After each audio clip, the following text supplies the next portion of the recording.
When you get to a point where the crabs like to cross the road, we have to close the road. And the barrier stops. And they spill out onto the road.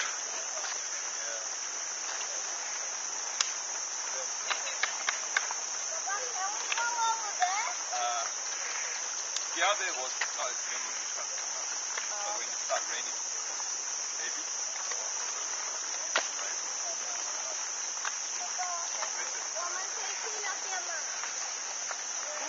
Crabs as far as the eye can see.